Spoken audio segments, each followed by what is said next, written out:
அண்ணா சீரியல்ல என்ன நடக்க போகுதுன்னு பார்க்கலாம் வாங்க. வீடியோக்குள்ள போகலாம். சவுந்தரபாண்டி சண்முகம் வாதாடுறத பார்த்து கைகொட்டி சிரிக்கலான்னு பாண்டியம்மாவும் சவுந்தரபாண்டியும் வர்றாங்க.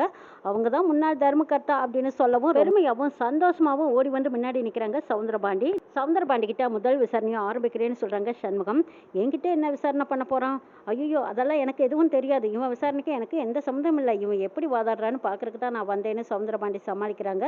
அதான் அவர் சொல்றாருல, நீங்க உங்ககிட்ட ஏதோ விசாரிக்கணும்னு, நீங்க அதுக்கு பதில் சொல்லிட்டு போங்கன்னு சொல்றாங்க ஜட்ஜம்மா. விரும்பினா தெரியுமான்னு கேட்குறாங்க. முதல்ல தெரியாதுன்னு சொல்றாங்க. அது எப்படி நண்பர்னு சொல்லி பேட்டி கொடுத்துருக்கீங்க, அப்படி இருக்க நீங்க தெரியாதுன்னு சொல்றது நியாயம் இல்லையேங்கிறாங்க. இப்படி பேச்சு வளர்ந்துக்கிட்டே போகுது. அதுக்கப்புறம் இடைவேளை வந்ததுனால சரி சவுந்தரபாண்டியை மறுபடியும் விசாரிச்சுக்கலாம் அப்படின்னு ஜட்ஜம்மா சொன்னதுக்கப்புறம் அப்போ இடைவேளை விடுறாங்க.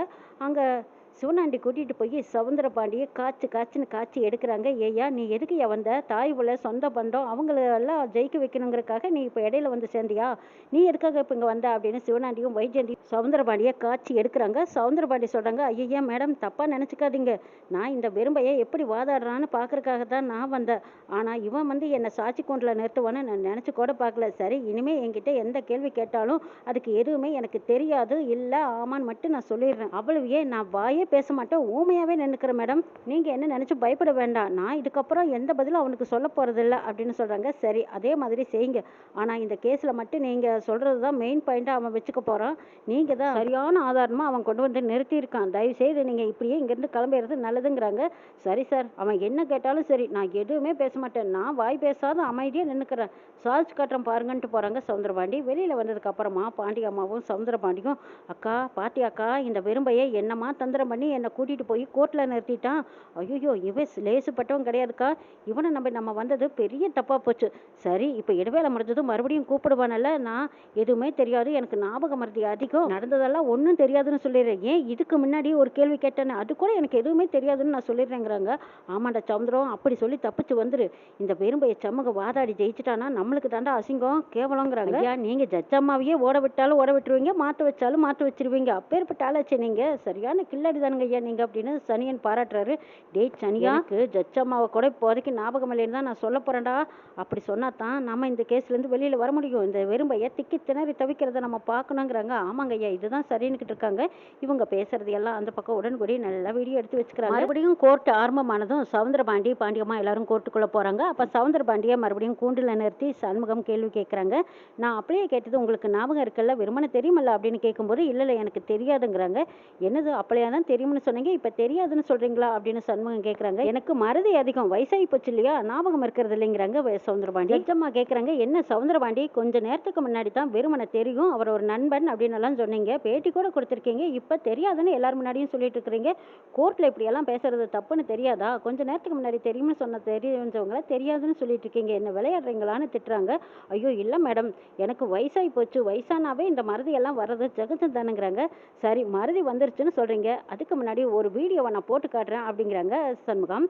இதை கேட்ட சிவனாண்டி, இல்லை இந்த மாதிரி வீடியோவெல்லாம் போட்டு காட்டிட்டு இருக்கு, கல்யாண மண்டபமும் இல்லை வீடும் இல்லை, இது கோர்ட்டு, இங்கே எல்லாம் நேரத்தை வீணடிக்க கூடாதுன்னு சிவனாண்டி முற்றுப்புள்ளி வைக்கிறாங்க. அப்போ சண்முகம் சொல்கிறாங்க, இல்லைங்க, இந்த வீடியோ முக்கியமான ஒரு ஆதாரத்தை காட்டுறதுக்காகத்தான் நான் இந்த வீடியோ எடுத்திருக்கேன், இந்த வீடியோவை நீங்கள் அந்த பெரிய டிவியில் போட்டு பாருங்கன்னு சொல்கிறாங்க சண்முகம். இதை பாருங்கள் சிவனாண்டி, அப்ஜெக்ஷன் ஓவர் ரோல், உங்களுக்கு கொடுக்க வேண்டிய டைமில் மட்டும் நீங்கள் பேசினா போதும், இப்போ சண்முகம் பேச வேண்டிய நேரத்தில் நீங்கள் குறுக்க பேசிகிட்டு இருக்காதீங்க, நீங்கள் அமைதியாக இருங்கன்னு சொல்லிடுறாங்க. அடுத்தது சிவனாண்டிக்கு மூஞ்சில் அடித்த மாதிரி இருக்குது. சண்முகம் அப்போ தான் கெத்தாக பேசுகிறாங்க. இதை பாருங்கள் மேடம், இந்த வீடியோவை நீங்கள் பாருங்கன்னு சொல்லிட்டு பெரிய டிவியில் ஓடுற மாதிரி வீடியோவை போடுறாங்க. பாண்டியம்மா சிவனாண்டி சனியன் 3 பேரும் பேசிட்டு இருந்ததை கேட்டதும் ஜட்ஜம்மாவே அதிர்ச்சி அடைகிறாங்க. அடப்பாவிகளா, வெளியில போனது இப்படியெல்லாம் கூட ட்ராமா பண்ணுவீங்களா? வைஜெயந்தி சிவனாண்டி இவங்க எல்லாருமா அடப்பாவி, வெளியில போய் எல்லா குட்டையும் உடச்சிட்டானே அப்படின்னு பார்த்துட்டு இருக்காங்க. ஐயோ, நம்ம தலையிலேயே நம்மளே மண்ணை வாரி போட்டுக்கிட்ட மாதிரியெல்லாம் ஆயிடுச்சு, வெளியில போனதும் பேசாம அமைதியா இருந்திருக்கணும், சே மறதி ஆயிடுச்சுன்னு சொன்னது எல்லாம் எப்படி வீடியோ பிடிச்சி கொடுத்துருக்கானுங்க. இப்போ நம்ம என்ன சொன்னாலும் இந்த அம்மா வேற நம்பாதே, இந்த அம்மாவை இப்போ எப்படி நம்ப வைக்கிறது? ஐயோ, சிவனாண்டியும் வைஜெயந்தியும் வேற இந்த மொழி முழிக்கிறாங்க, இவங்களுக்கு நம்ம பயந்துட்டுலாம் இருக்க வேண்டியதா இருக்குதுன்னு சவுந்தரபாண்டி ஒரு பக்கம் திணறி நிற்கிறாரு. என்ன சவுந்தரபாண்டி, கோர்ட்டையே நம்ப வச்சு ஏமாத்த பார்க்குறீங்களா? அதுக்கெல்லாம் வேலையாகாது, உண்மை என்னங்கிறத நீங்கள் இப்போ சொல்லி ஆகணுங்கிறாங்க ஜட்ஜம்மா. ஐயோ ஜட்ஜம்மா, இந்த வீடியோவை நம்பாதீங்க, இப்போ தான் என்னென்னமோ இந்த வீடியோவை எதோ எடிட் பண்ணலான்னு சொல்லிக்கிட்டு இருக்கிறாங்களே, அந்த மாதிரி ஏஐ மூலமாக எதையோ நாங்கள் பேசாதது எல்லாம் பேசுன மாதிரி இப்படி காட்டுறாங்க மேடம், இது நீங்கள் நம்பிடாதீங்கிறாங்க சவுந்தரபாண்டி. மிஸ்டர் சவுந்தரபாண்டி, அப்படியெல்லாம் 10 நிமிஷத்தில் 5 நிமிஷத்துல எல்லாம் அந்த மாதிரி எடிட் பண்ண முடியாது, இது ஒரிஜினலாகவே நீங்கள் பேசுனது தான் வீடியோவாக எடுத்திருக்காங்க, இப்போ நீங்கள் வெளியில் போய் இந்த மாதிரி பேசுனீங்களா இல்லையாங்கிறாங்க. மேடம், இது வேறு இது வேற, அது பேசுனதை வேறையா இவங்க எடுத்து காட்டிக்கிட்டு இருக்காங்க. அதையும் நீங்க நம்பிக்கிட்டு என்ன கேட்காதீங்க மேடம். வயசானாவே இந்த மாதிரி பிரச்சனையெல்லாம் வருங்கிறது உங்களுக்கும் தெரியுமல்ல. அதனால தான் மேடம் எனக்கு அப்படியே பேசுனதெல்லாம் இப்போ ஞாபகத்திலேயே இல்லைங்கிறாங்க. மிஸ்டர் சவுந்தரபாண்டி, என்கிட்டயே உங்க டுபாக்கூர் வேலையெல்லாம் காட்டாதீங்க. ஒழுங்கு மரியாதையை உண்மையை உண்மைப்படி சொல்லுங்கங்கிறாங்க. நீங்க மட்டும் இப்போ உண்மையை சொல்லினா நீதிபதியவே அவமதிச்சுதான் நான் சொல்லி கோர்ட்ல கேஸை போட்டு உங்களை உள்ள தள்ளிடுவேன். இப்போ மரியாதையை உண்மையை சொல்ல போறீங்களா இல்லையா அப்படின்னு நளினியம்மா கேட்டதுக்கப்புறம், நான் சொல்லிடுறேன் மேடம். அப்படிக்கு இது அவசரப்பட்டு ஏதாவது தீர்ப்பு வழங்கிடாதீங்க. நான் இப்போ இவன் கேட்கறக்கு கேள்விக்கு நான் பதில் சொல்லிடுறேங்கிறாங்க சவுந்தரபாண்டி. உள்ளபடி சொல்லணும். அப்படி ஒரு வேளை போய் சொன்னீங்க அப்புறம் நானே தூக்கி உள்ள வச்சிருவேன் பார்த்துக்கோங்க. அதுல எந்த தப்பும் இருந்துடக்கூடாதுங்கிறாங்க. இல்ல நீதிபதியம்மா, நான் எல்லா உண்மையும் சொல்லிடுறேங்கிறாங்க சவுந்தரபாண்டி. அப்ப சொல்லுங்க அப்படின்னு சொல்லி கேட்குறாங்க நீதிபதி.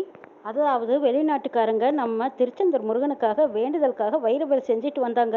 அப்போ அந்த ஊர் இன்ஸ்பெக்டராக இருந்த விருமன் அவரை தான் போய் பாதுகாப்புக்காக அழைச்சிட்டு வர சொன்னாங்க. அப்போ பாதுகாப்புக்கு அழைச்சிக்கிட்டு வரும்போது அவருக்கு அந்த வைரவேல் மேலே ஆசை வந்துருச்சு.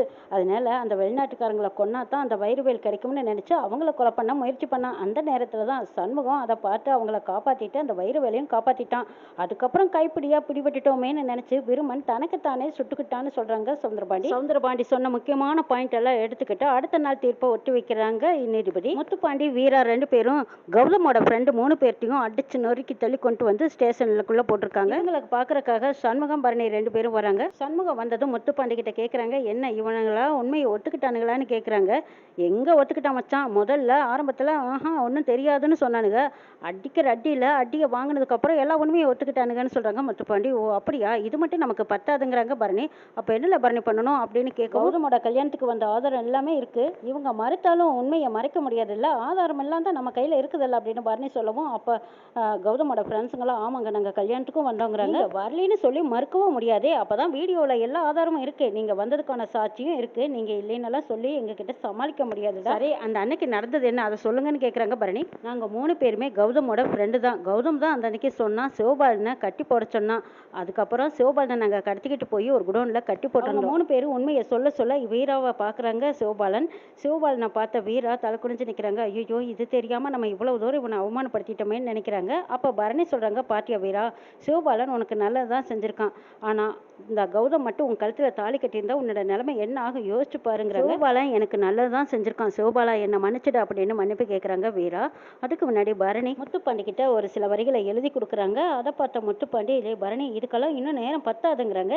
டே இன்னும் 18 மணி நேரம் இருக்குது, அதாவது தாராளமாக நேரம் பத்தாது. அதாவது இவங்க கிட்ட ரத்த டெஸ்ட் எடுத்து இவங்க போதைப் பொருளுக்கு அடிமையாயிருக்காங்கிற சாட்சியை நான் கோர்ட்டில் நிரூபிச்சாதான் கௌதமுக்கு இவங்களுக்கும் தொடர்பு இருக்கு. கௌதம் ஒரு சட்டவிரோதமான செயலை செஞ்சுட்டு இப்படி வெளியில நடமாடிட்டு இருக்கான். இதனால பாதிக்கப்பட்டது துரைதான்னு துரையை வெளியில கொண்டு வர முடியும். கௌதமும் போதைப் பொருளுக்கு அடிமையானவன் தானே அவனையும் டெஸ்ட் பண்ணி அதுக்கப்புறம் அவனையும் சேர்த்து உள்ள தள்ள முடியும். அதுக்கு நீ தான் ஹெல்ப் பண்ணி ஆகணும்னு மட்டும் பண்ணிட்டு கேட்கும். சரி பரணி, உனக்கு இந்த டைம் போதும்னா நீ எடுத்துக்கலாங்கிறாங்க. அவங்க 3 பேர்த்துக்கிட்டையும் ரத்த டெஸ்ட் எடுத்துட்டு போறாங்க பரணி. இதுதான் நமக்கு ஒரு முக்கியமான ஆதாரம் அப்படின்னு சொல்லிட்டு சண்முகத்திட்ட சொல்லவும், சண்முகம் சரியில்லை பரணி, கரெக்டான நேரத்தில் நீ யோசிச்சிருக்கேங்கிறாங்க. நாளைக்கு யாரையெல்லாம் விசாரிக்க போறோம் அப்படின்னு ஒரு லிஸ்ட்டை எழுதி கொடுத்துருக்காங்க. அது முத்துப்பாண்டி கையில் இருக்கு. முத்துப்பாண்டி வீட்டுக்கு கொண்டு போனதும் சவுந்தரபாண்டி அது எப்பன்னு காத்திருந்து அதை ஒரு போட்டோவை எடுத்து வைஜெயந்திக்கு அனுப்பி வச்சிடறாங்க. வைஜெயந்தி மேடம், உங்களை நாளைக்கு விசாரிக்க போறதா இப்போ பேச்சு அடிபடுது, அதனால நீங்க நாளைக்கு எச்சரிக்கையா இருந்துக்கோங்க. அவன் கேட்குற கேள்விக்கு நீங்க ஏதாவது பதில் சொல்லி மாட்டிக்காதீங்கன்னு சொல்லி எச்சரிக்கை பண்றாங்க சவுந்தரபாண்டி. சொன்னதை கேட்டதும் வைஜெயந்தி அப்படியே சரியான கோவத்துல ஆங்காரத்தோட ஆடிக்கிட்டு இருக்காங்க.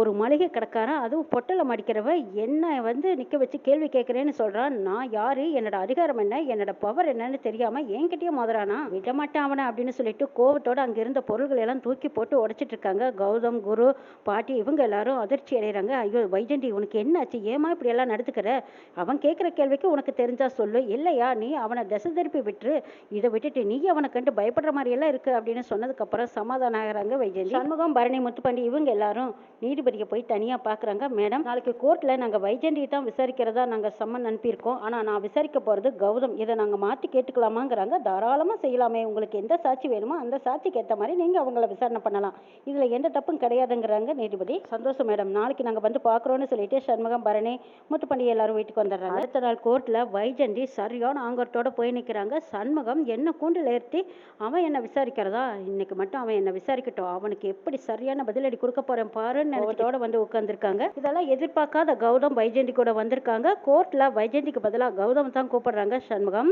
அப்ப வைஜெயந்தியை பாக்குறாங்க. கௌதம், என்னமா இது, விசாரணை உங்ககிட்ட தான் ஆரம்பிக்கிறதா நேற்று கேட்டிருந்தான், ஆனா இப்ப என்ன கூப்பிடுறானே, என்ன விசாரி விசாரிக்க போகிறாங்கிறாங்க. இந்த கொலைக்கு எனக்கு எந்த சம்மந்தமே இல்லையேங்கிறாங்க. அதான்டா எனக்கும் சந்தேகமாக இருக்குது. சரி அவள் என்னதான் விசாரிக்கிறான்னு நீயும் போய் பாரு அப்படின்னு சொல்லி அனுப்புகிறாங்க வைஜெயந்தி. விட்னஸ் கூண்டில் போய் நீயும் நெல்லு என்னதான் கேட்குறான்னு பார்க்கலாம் அப்படின்னு வைஜெயந்தி அனுப்புனதும் போகிறாரு. கௌதம் விட்னஸ் கூண்டில் நிறுத்துறாங்க. கௌதம் கிட்ட சண்முகம் கேள்விகள் கேட்கும்போது அப்போ அவங்க ஃப்ரெண்டெல்லாம் யாருன்னே தெரியாதுன்னு சொல்கிறாங்க. ஃப்ரெண்ட்ஸுங்களெல்லாம் கூட்டிகிட்டு வந்து நிறுத்துறாங்க. அவங்கெல்லாம் கௌதம் எங்களுக்கு நல்லா தெரியும்னு சொல்கிறாங்க. அப்போ கௌதம் வேறு வழியே இல்லாமல் ஆமான்னு ஒத்துக்கும்படியாக போயிடுது. ஃபோட்டோவை காட்டுறாங்க.